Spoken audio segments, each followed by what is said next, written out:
আসসালামু আলাইকুম সম্মানিত ভিউয়ার, সবাইকে স্বাগত জানাচ্ছি এক্সেল ফর বিজনেস রিপোর্টিংয়ের আজকের এই নতুন ভিডিওতে। আপনাদের সাথে আছি আমি মোশাররফ হোসেন। আমরা ইতিমধ্যে শিখেছি পিভট টেবিলের মাধ্যমে কীভাবে branch wise number of account এবং branch wise amount of deposit বের করতে হয়। আজকে আমরা পিভট টেবিলের আরও চমৎকার কিছু ব্যবহার শিখব, আর তার মাধ্যমে আমরা জানব একই সাথে ব্রাঞ্চ ওয়াইজ, রিজিয়ন ওয়াইজ এবং অ্যাকাউন্ট টাইপ এবং অ্যাকাউন্টের group wise number of accounts এবং অ্যামাউন্ট অফ ডিপোজিট। তাহলে চলুন কথা না বাড়িয়ে আমরা মূল ভিডিওতে চলে যাই। তার আগে আপনাকে অনুরোধ করছি, আপনি যদি আমার এই চ্যানেলের নতুন ভিউয়ার হয়ে থাকেন তাহলে কাইন্ডলি চ্যানেলটি সাবস্ক্রাইব করবেন এবং ভিডিওটি আপনার পরিচিত এক্সেল প্রেমী কর্পোরেট প্রফেশনালদের সাথে শেয়ার করবেন, আমাকে ইন্সপায়ার করবেন, মোটিভেট করবেন। পিভট টেবিল ইনসার্ট করার জন্য আমি আমার এই ডাটা শিটের একটি সেলে ক্লিক করে নিচ্ছি। তারপর আমি ইনসার্ট ট্যাবে গিয়ে পিভট টেবিলে ক্লিক করছি। পিভট টেবিলে ক্লিক করার পর আমি যথারীতি নিউ ওয়ার্কশিট বেছে নিচ্ছি, তারপর ওকেতে ক্লিক করছি। আমার পিভট টেবিল উইজার্ড চলে আসলো। এখন আমাদের চাওয়াটা কি ছিল? আমাদের চাওয়াটা ছিল branch wise, region wise, account type wise, number of account এবং অ্যামাউন্ট অফ ডিপোজিট। তা আমরা এভাবে বললে হয়তো বুঝবো না, আমরা যখন মূল কাজ শুরু করবো তখন হয়তো বুঝতে সহজ হবে। তাহলে ব্রাঞ্চ ওয়াইজ যেহেতু বললাম, তাহলে আমি ব্রাঞ্চকে ধরে রুজে রেখে দিচ্ছি। তাহলে আমার রুতে ব্রাঞ্চ চলে আসলো। এরপর বলেছি যে রিজিয়ন, একই সাথে আমি তাহলে রিজিয়নটাকে আমি রুজে নিয়ে আসছি। এখন আমি ব্রাঞ্চ পেয়ে গেলাম, ব্রাঞ্চের এগেনস্টে রিজিয়নটা পেয়ে গেলাম। এখন আমার প্রয়োজন হচ্ছে ব্রাঞ্চ এবং রিজিয়ন ওয়াইজ কতগুলো অ্যাকাউন্ট ওপেন হয়েছে তার সংখ্যা।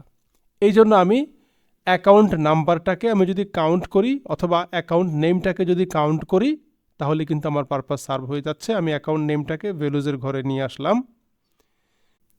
তাহলে যে দেখেন বাগেরহাট শাখা, সে খুলনা রিজিয়নের আন্ডারে 50টা অ্যাকাউন্ট ওপেন হয়েছে। আমরা যেটা বলেছি যে আমরা ব্রাঞ্চ ওয়াইজ এবং রিজিয়ন ওয়াইজ, তাহলে রিজিয়ন ওয়াইজ হলো কীভাবে? আপনি যদি রিজিয়ন ওয়াইজ, অর্থাৎ আমি যদি মনে করি যে শুধু চট্টগ্রাম রিজিয়নের ডাটাগুলো দেখব, তাহলে আমি সিলেক্ট অলকে আনচেক করে দিচ্ছি, চট্টগ্রামকে চেক করে দিয়ে আমি সিলেক্ট করে নিচ্ছি, ওকে দিচ্ছি। দেখেন তো টোটাল চট্টগ্রাম রিজিয়ন আপনার সামনে চলে আসছে না? কত সুন্দর। আচ্ছা, তাহলে আমাদের রিপোর্টের পরবর্তী কাজ করার জন্য আমি ফিল্টারটা এখান থেকে রিমুভ করে দিচ্ছি। এখন আমাদের প্রয়োজন কি? আমাদের প্রয়োজন কিন্তু আমরা বলেছি ক্যাটাগরি ওয়াইজ, এটাও আমাদের প্রয়োজন আছে। তাহলে ক্যাটাগরিটা আমরা এখানে কোথায় দিতে পারি? আপনারা যারা আমার এই চ্যানেলের ভিডিওগুলো নিয়মিত দেখছেন, বিশেষ করে পিভট টেবিলের ভিডিওগুলো যারা দেখছেন, তারা নিশ্চয়ই খেয়াল করেছেন আমি আমার আগের ভিডিওগুলোতে কলামস এবং ফিল্টার্স এই দুইটা ফিল্ড কিন্তু ব্যবহার করি নাই। আমি আজকের ভিডিওতেও ফিল্টার্স মেনুটা ইউজ করব না, কিন্তু কলামস ইউজ করব। এবং কলামসের এই দারুণ ইউজের মাধ্যমেই আমরা দেখবেন যে পিভট টেবিলের কত রকমারি এবং কত দারুণ দারুণ ব্যবহার আছে।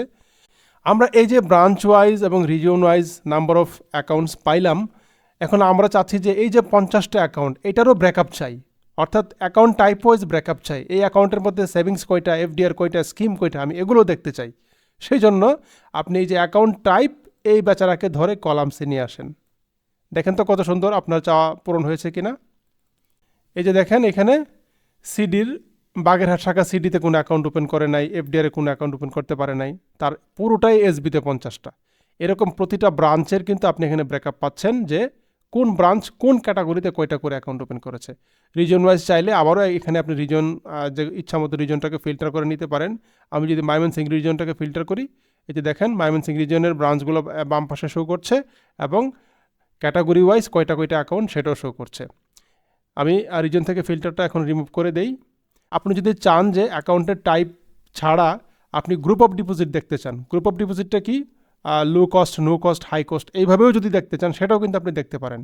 তাহলে এই যে গ্রুপ অফ ডিপোজিটটাকে আমি এখন কলামসে নিয়ে আসছি। দেখেন তো, দেখেন কীভাবে বাগেরহাট শাখা তার সবগুলো অ্যাকাউন্টই হচ্ছে লো কস্ট অ্যাকাউন্ট। তারপর বান্দরবানের হচ্ছে হাই কস্টে 35টা, লো কস্টে 10টা এবং তাদের কোনো নো কস্টে কোনো অ্যাকাউন্ট ওপেন করতে পারে নাই। এইভাবে কিন্তু আপনি একই সাথে ব্রাঞ্চ ওয়াইজ, রিজিয়ন ওয়াইজ এবং ডিপোজিটের টাইপ ওয়াইজ বা ডিপোজিটের গ্রুপ ওয়াইজ কিন্তু অ্যাকাউন্ট ওপেন সংখ্যাগুলো আপনি দেখতে পারেন। এখন আমাদের ভিডিওর শুরুতে আমরা বলেছিলাম যে আমরা নাম্বার অফ অ্যাকাউন্টসের পাশাপাশি অ্যামাউন্টও দেখতে চাই।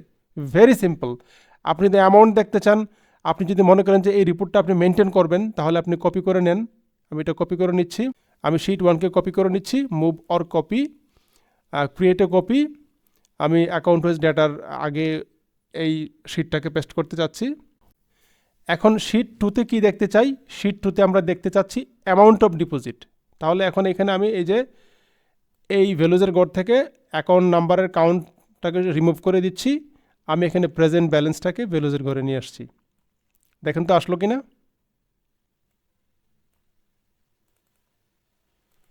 আপনার কিন্তু খুব সুন্দর করে বাগেরহাট শাখার লো কস্টে কত টাকা আছে, নো কস্টে কত টাকা, হাই কস্টে কত টাকা এবং টোটাল কত টাকা ডিপোজিট, এগুলো কিন্তু আপনি দেখতে পাচ্ছেন। একই সাথে যেমন আপনি ভোলা শাখার হাই কস্টে কত আছে, লো কস্টে কত আছে, নো কস্টে কত আছে, এইভাবে কিন্তু আপনি অ্যামাউন্ট অফ ডিপোজিটের আপনি ব্রেকআপ দেখতে পাচ্ছেন। এবং এতে করে আপনি কিন্তু খুব সহজেই আপনার ব্যাংকের ডিপোজিট মিক্সটা কিন্তু আপনি অ্যাট এ গ্ল্যান্স তৈরি করে ফেলতে পারেন। আপনি যদি মনে করেন যে অ্যামাউন্ট অফ ডিপোজিটের ব্রেকআপটা আপনি অ্যাকাউন্ট টাইপ ওয়াইজ চান, তাহলে গ্রুপ অফ ডিপোজিটটা আনচেক করে দেন এবং এই অ্যাকাউন্ট টাইপটাকে ধরে আপনি কলামে নিয়ে আসেন। দেখেন তো আপনার এখন আপনি অ্যাকাউন্টের ক্যাটাগরি ওয়াইজ আপনি ডিপোজিটের ব্রেকআপটা পেলেন কি না। দেখেন বাগেরহাট শাখার সিডির আন্ডারে কোনো ডিপোজিট নাই, এফডিআরও নাই, তাদের পুরো ডিপোজিটটাই এসবিতে। আবার এই যে বান্দরবান শাখার সিডিতে কোনো ডিপোজিট নাই, এফডিআরে আছে, এসবিতে আছে, স্কিমে আছে, এসএনডিতে কোনো ডিপোজিট নাই। তাহলে কিন্তু আপনার যত ধরনের অ্যানালাইসিস প্রয়োজন, ম্যানেজমেন্টকে ডিসিশন মেকিং করার জন্য আপনার যত অ্যাঙ্গেলে অ্যাসিস্ট করা প্রয়োজন, আপনি কিন্তু একজন এমআইএস অফিসার হিসাবে এই পিভট টেবিল ইউজ করে কিন্তু সেই অ্যাসিস্ট্যান্সটুকু আপনি প্রোভাইড করতে পারেন। সো আমি বারবার বলি যে যারা ডেটা অ্যানালাইসিস নিয়ে কাজ করেন, বিশেষ করে এমআইএস রিপোর্টিং নিয়ে যারা কাজ করেন, তাদের জন্য পিভট টেবিলের কোনো বিকল্প নাই, আপনাকে পিভট টেবিল শিখতেই হবে। আর আশা করি আপনি যদি আমার সাথে থাকেন, নিয়মিত আমার চ্যানেলের ভিডিওগুলো দেখেন, তাহলে এক্সেলের পিভট টেবিলে আপনি বস হয়ে যাবেন ইনশাল্লাহ। সম্মানিত ভিউয়ার, আপনারা খেয়াল করেছেন নিশ্চয়ই এখানে কিছু কিছু সেলে কিন্তু ডিপোজিট নাই, সেখানে কিন্তু আমরা একদম ব্ল্যাঙ্ক রেখেছি। আপনি চাইলে কিন্তু এখানে জিরোও দেখাতে পারেন। তো আমরা পরবর্তী কোনো একটা ভিডিওতে দেখাবো আপনি এই ব্ল্যাঙ্ক সেলগুলোর ভ্যালুকে আপনি কিভাবে জিরো শো করতে পারেন। তো আশা করছি আমাদের সাথেই থাকবেন। আরেকটা টিপস দিয়ে আজকের ভিডিও শেষ করব, সেটা হচ্ছে আপনি যদি ব্রাঞ্চকে বাদে শুধু রিজিয়ন ওয়াইজ এই রিপোর্টটা চান, সেটাও কিন্তু সম্ভব। তার জন্য যেটা করতে হবে, এই যে ব্রাঞ্চ নেমটাকে আনচেক করে দিতে হবে। তো আনচেক করে দিলাম, অথবা সেটাকে আপনি ড্র্যাগ করে সরিয়ে দিলেও হবে। কিন্তু এই যে দেখেন, এখন আপনার শুধুমাত্র রিজিয়ন ওয়াইজ কিন্তু আপনি ডাটা পেয়ে গেলেন। তাহলে এক্সেলের এই পিভট টেবিলের মাধ্যমে আপনি আপনার মনের মতো করে আপনার ম্যানেজমেন্ট যেভাবে আপনার কাছে রিপোর্ট চায় না কেন, আপনি এই পিভট টেবিলের মাধ্যমে আপনি কিন্তু সেই রিপোর্ট সাপ্লাই দিতে পারবেন। তো এতক্ষণ আমার সাথে থাকার জন্য আবারও আপনাকে ধন্যবাদ জানাচ্ছি। আশা করছি পরবর্তী ভিডিওতেও আপনাকে আমার সাথে পাবো। পরবর্তী ভিডিও পর্যন্ত ভালো থাকুন। Till then take care. আসসালামু আলাইকুম।